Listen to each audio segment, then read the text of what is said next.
My name is Rick Sanchez. I'm with a company called Tractor Tip, and what we have for sale here today is a Caterpillar 325 CL machine. The 25 is that this machine is a 25 metric ton excavator. C is the Caterpillar C series.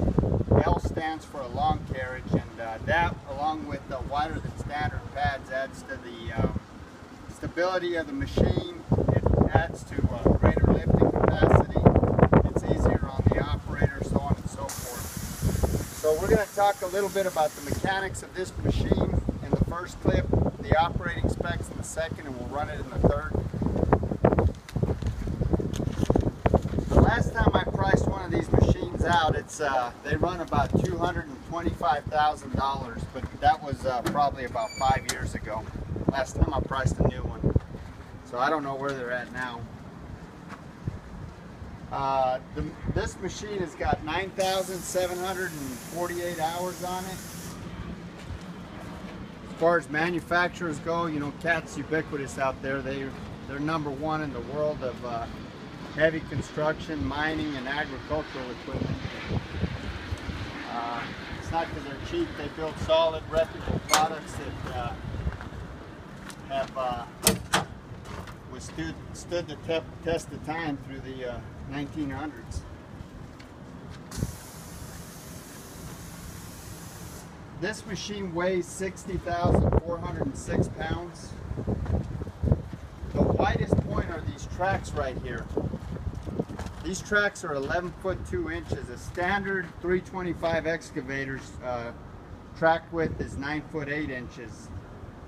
Like I said in the beginning, that's wider than standard pads, and it being a long carriage, it helps with the lifting capacity, the flotation, the stability of the machine. There's all kinds of benefits to that. The highest point is the top of that cab right there at 10 foot 4 inches.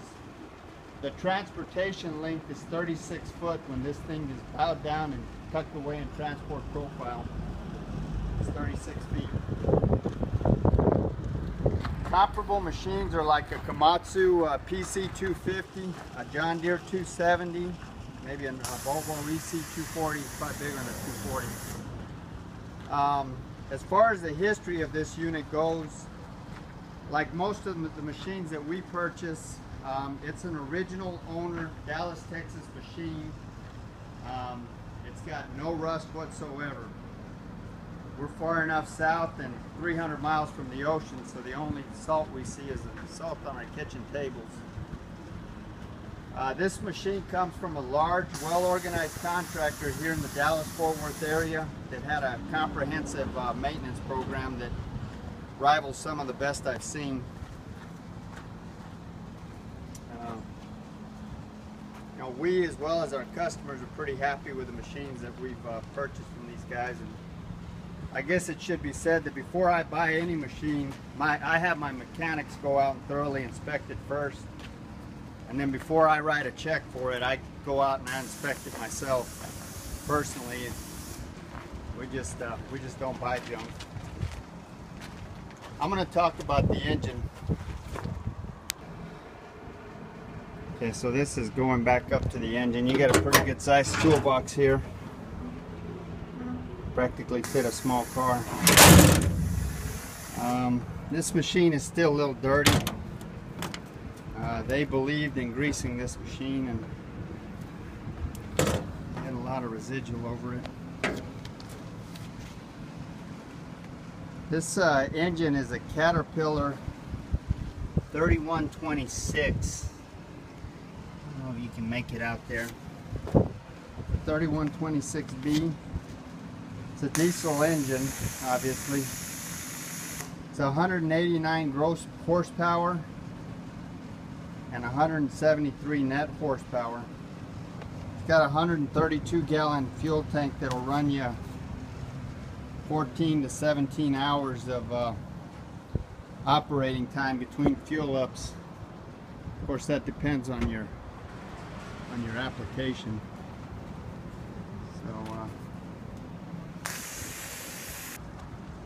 Okay, so as far as the undercarriage goes, I don't know if you guys can make this out, but it's got new rails on it. new pins and bushings and links. These carrier rollers aren't new, but they're about 75%. The front idlers are new, and some of these bottom rollers are new. Not all of the bottom rollers, but the ones that needed to be replaced are new.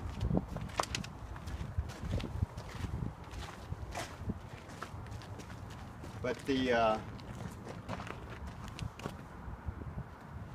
links are, the chain assembly is new.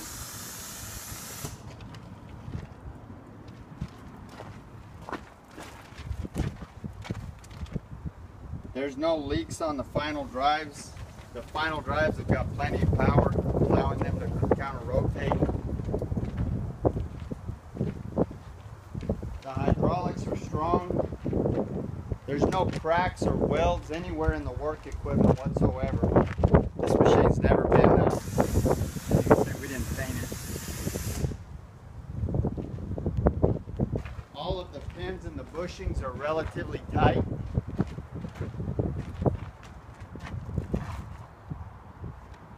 There's no kind of deflection or any kind of problem in that turntable area.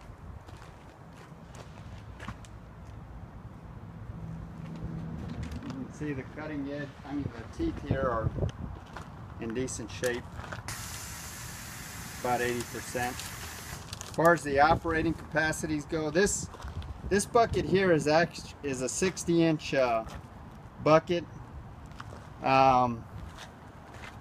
This side cutter right here is turned wrong. We didn't flip it we should have done that before we did this video, but it's running late in the day and I'm ready to go home. So anyway, it just flips over right here. This side cutter just flips over, and this is a 60-inch bucket. It's probably heaped, it's probably a 2-yard bucket. It's probably 1 3/4 yards struck. The maximum dig depth for this machine is 19 foot. The maximum reach at ground level from the end of these tracks right here is 36 foot 4 inches. The maximum dig height is 41 feet. The breakout force is 25,000 pounds, and the maximum lifting capacity is 32,000 pounds. That's pretty much like 15 foot out at ground level. So obviously the further out you go, the less your lifting capacity is. We're going to run it in the next clip.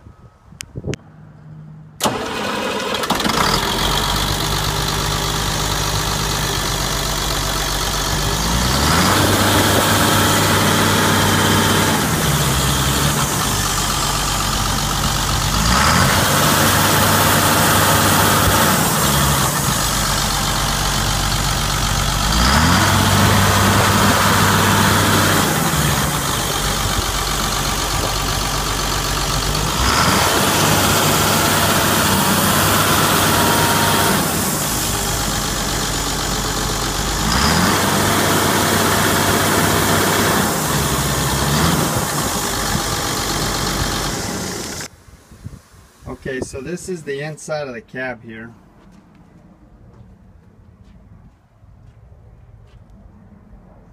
It's got a little panel here that covers up your suicide hatch. That it's kind of catching right there, so we didn't really mess with that. I guess we can fix that. But you get a little ashtray here, another little compartment there. You can adjust your armrest there. You can see it's got 9,748 hours. If you can see with a glare. A little cup holder there. Vents. Here's your auto decel, windshield wiper, work lamps, your travel speed control. This is your your air conditioner rather. This is your radio. It's got two little 12-volt outlets here. Obviously this is a 24-volt system, but you've got two outlets right there. So when you go to turn the machine on. There's no error codes. I'll go ahead and start it. It's 90 degrees right now, and I don't know if you guys obviously can't feel that, but it's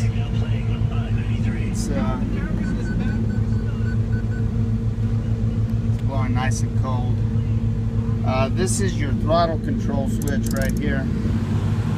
You can see you can dial it down or up. You can hear the engine go up. All the gauges work.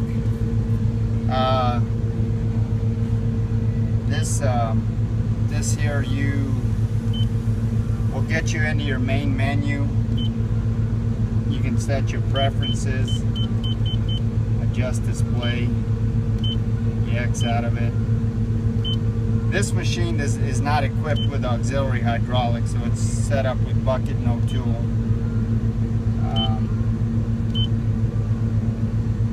You get into your maintenance and fluid info. I kind of like this feature because it shows you your recommended service intervals, like your engine oil filter is 500 hours.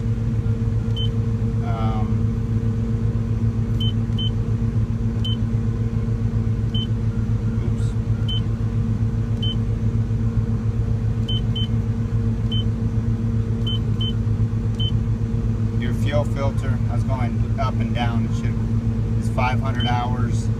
Swing drive oil is 1,000 hours, pilot filter, so on and so forth. Anyway, you can go through all your fluid levels and whatnot, and it'll tell you your recommended service intervals. Tells you your travel speed. You can change the travel speed right here from Rabbit to so it's pretty simple, straightforward. Not a whole lot of bells and whistles to this control panel, but that's kind of the way I like it. That's another outlet right there. I think that's a 24 volt. So you don't want to plug your iPhone or whatever into that. You got a cup over here. Plenty of vents for the AC. They blow real hard back here. So, okay, we're going to run it in the next clip.